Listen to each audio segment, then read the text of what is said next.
Мелис Турганбаев сальто секирген видео боюнча комментарий берди. Спорт залда машыккан эркек кишинин видеосу тарап, аны көпчүлүк Мелис Турганбаевке окшоштурган. Спорт залда сальто секирип жаткан эркек кишинин видеосу социалдык тармактарга жарыяланып, ал жаза аткаруу мамлекеттик комитетинин төрагасы Мелис Турганбаев экени айтылууда. Видеодон көрүнгөндөй машыгуу залында бир топ спортчулар турат.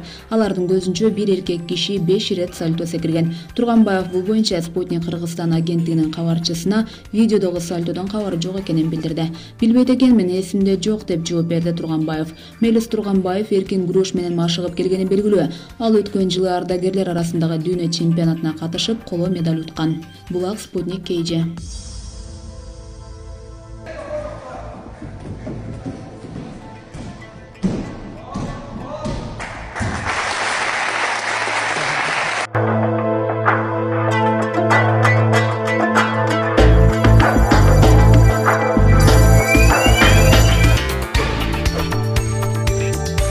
Нур-Султандыктар куттуктайбыз. Эми Астана Нур-Султан шаары болот. Казакстандын борбору Астана эми туңгуч президенттин атынан Нур-Султан шаары деп аталат. Бул сунуш эмес. Тиешелүү чечим кабыл алынганын Нур Отан партиясынын төрага ордун басары Маулен Ашимбаев билдирди. Ал мындай өзгөрүү менен астаналыктарды куттуктап өттү. Бул туура жана таразаланган чечим. Астанага канча күч, канча аракет жумшалды. Астана азыр Евразиядагы өнүккөн шаар, эл аралык деңгээлдеги борбор, деди Ашимбаев. Назарбаевдин ордуна президенттик кызматка киришкен Касым-Жомарт Токаев Астана шаарын Нур-Султан деп өзгөртүүнү сунуштаган. Казакстанда негизги көчөлөргө да туңгуч президенттин ысымы берилери айтылууда. Нурсултан Назарбаев кечээ отставкага кеткен, кийинки жаздагы шайлоого чейин ажолу кызматка киришкен мурдагы Сенат төрагасы Касым-Жомарт Токаев бүгүн ант берди. Булак Калыс медиа.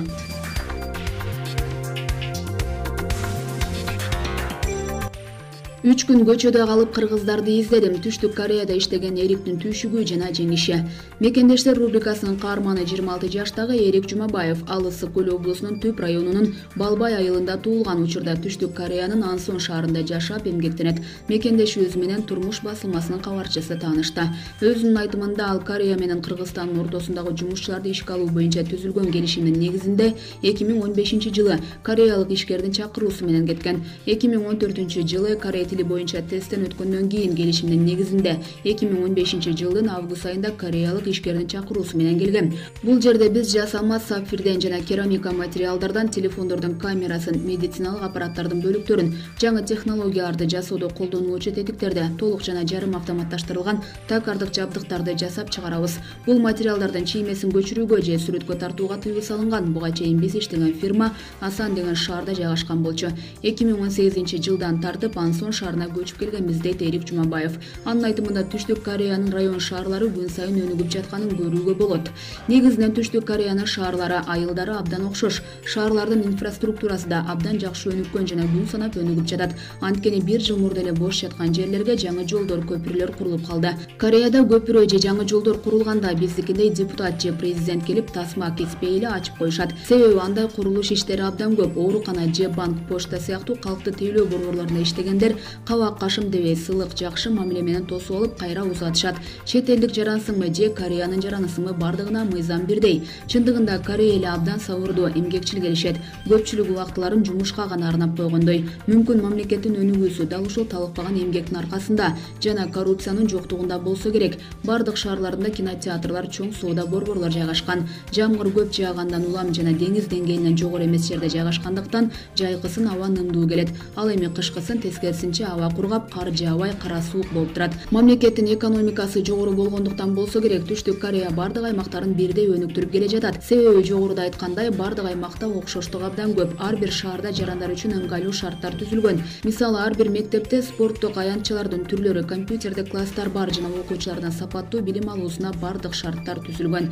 Кыргызстанда эми башталып жаткан коопсуз шаар долбоорун эч ак эле жогорку деңгээлде ишке ашырышып, Борбор калаасы Сеул шаарынан тартып, ата-апалар жашаган айыл жергесине чейин киргизип коюшкан. Ата-апалар жашаган айыл жергеси дегеним, Корея жаштары айылга турбай көпчүлүгү шаарга качышат экен. Айылдарында жаштар жокко эсе, балким ар бир аймакты четте калтырбай өнүктүрүүнүн бирден бир максаты жаш кадрларды айыл жергесине ишке тартуу болсо керек деп ойлойм. Кыргызстан менен болгон биринчи айырмасы аянты. Түштүк Корея Кыргызстандын жарымына туура келет. Чакан мамлекет болсо да дүйнөдө өнүккөн 10 өлкөнүн катарын толуктайт, дейт ал. Мекендешибиз кыргыздар чогулган иш-чараларда алып баруучулук милдетти аткарып келет. Эң биринчи эле мени Корея элинин жөнөкөйлүк сапаты абдан таң калтырды.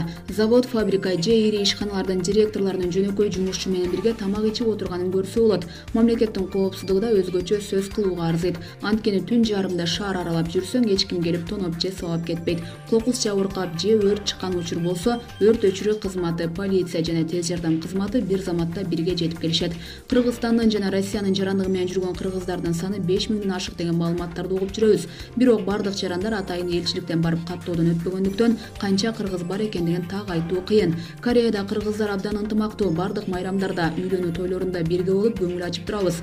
Жыл сайын кезек менен Нооруз майрамын өткөрөбүз. Быйыл Нооруз майрамын өткөрүү кезеги Кореянын Ульсан шаарынын студенттерине берилген. 17 мартта студенттер иш-чара уюштурушуп, ага Кыргызстандан келген коноктор депутат Жанар Акаев сөз сүйлөп, ырчылар Урмат Усенов, Неля Айыма Айылчиева жана Кореядагы таланттуу жаштардын коштоосунда концерт тартууланды.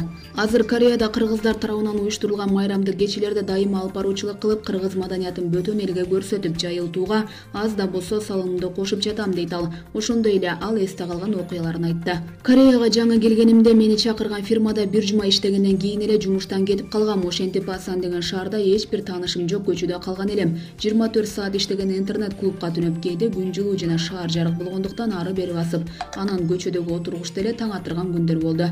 Көчөдөгү телефон автоматтарынан атайын карточка сатып алып, үйдөгүлөргө чалып, баары жакшы иштеп жатам деп айтканым менен көзүмдөн жаш куйлуп турчу.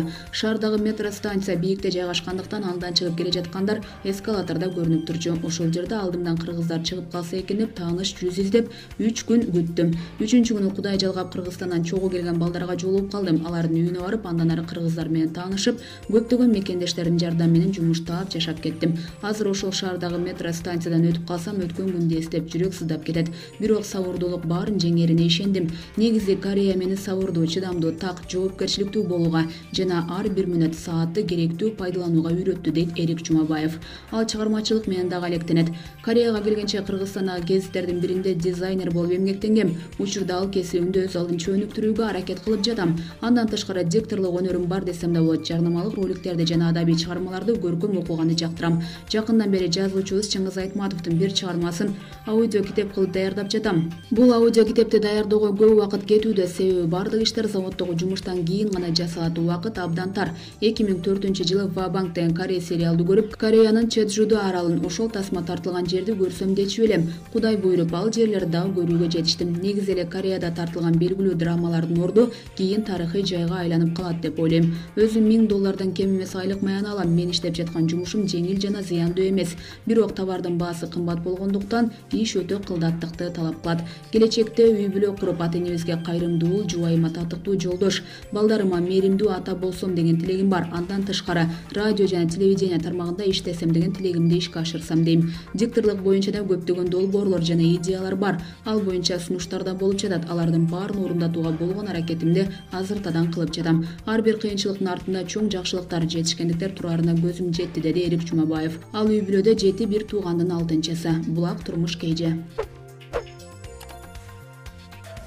Елбасы Нурсултан Абишұлы Назарбаев.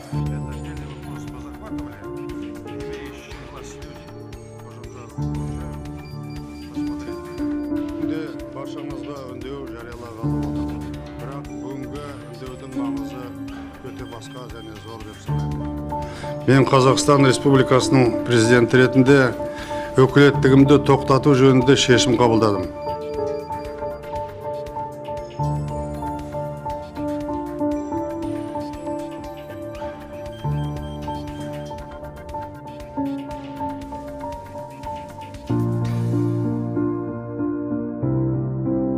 Елбасындай ерен тұлға тұрғанда, мен елімнің ертеңіне сенемін.